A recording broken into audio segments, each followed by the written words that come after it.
We are going to discuss about the architecture of SAP. So in our last session, this was the question that when was SAP developed? Okay, so the answer of this question would be 1972. So it was developed in the year 1972.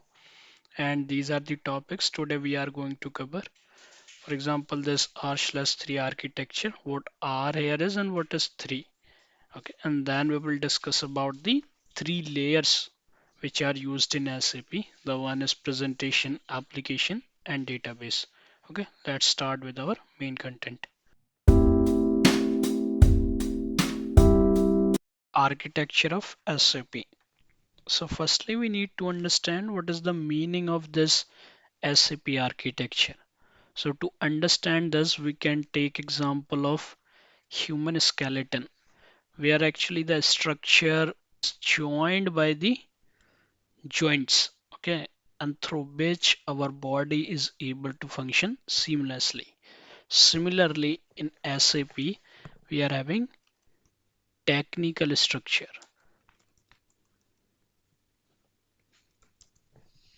which are also called layers of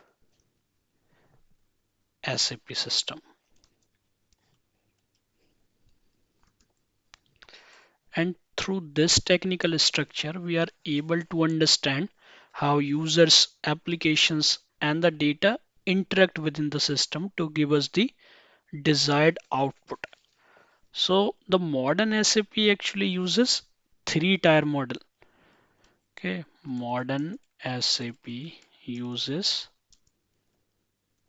three-tier model. This three-tier model is nothing but a R3 architecture. Let me write it. R3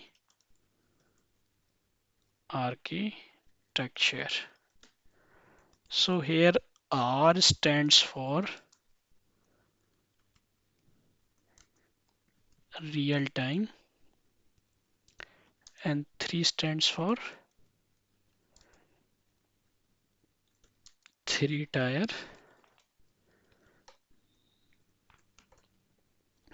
architecture. So why we are writing?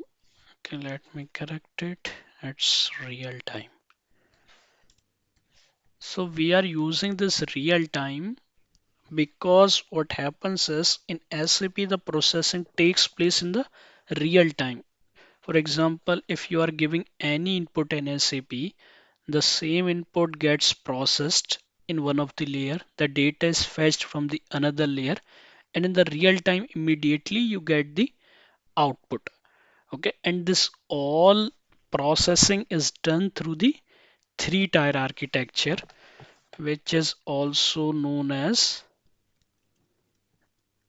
layers. Okay, so layers are of three types. The one is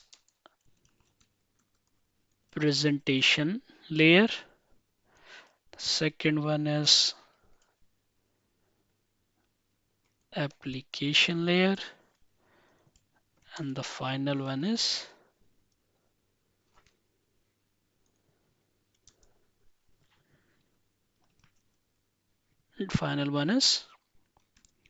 database layer. Okay, let's start with the presentation layer.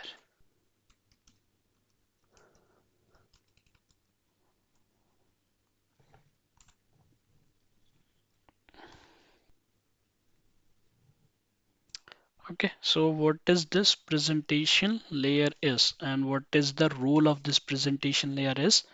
It actually facilitates the user interaction. User interaction, it may be the consultant or the business user, anyone. Okay, so simply end user works here. Apart from that, we give the input and we receive the output in this layer only in the form of reports, in the form of dashboard, or the screen which we are able to see. It is in the presentation layer itself.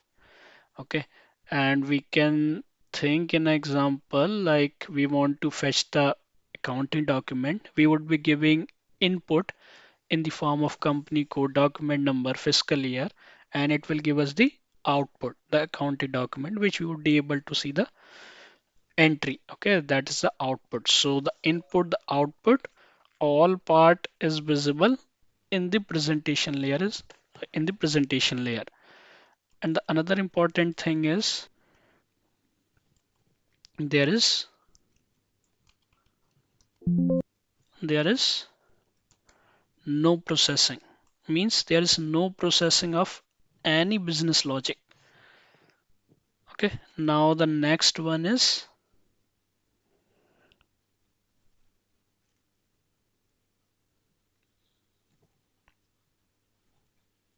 application layer.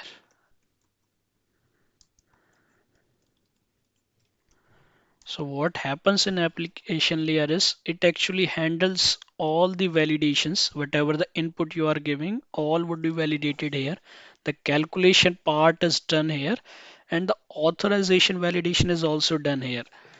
Okay, so the first major part is processing of the business logic. The input you have given, the processing would be done in the application layer.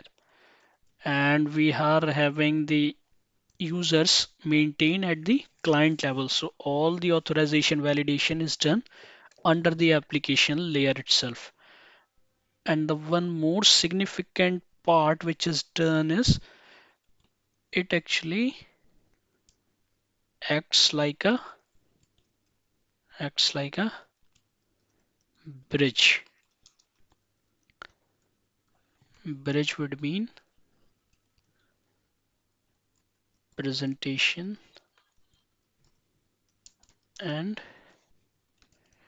database layer, the layer which we are going to discuss in the next part. Okay, so another important thing is we have to see the integration of this presentation application, and the third one is database layer. Okay, so all of these three are integrated, okay, with these things. Okay, if you want to deep dive or understand in details how the integration works in real time, the technical detail you can get after going through these parts. Okay, dispatchers like gateways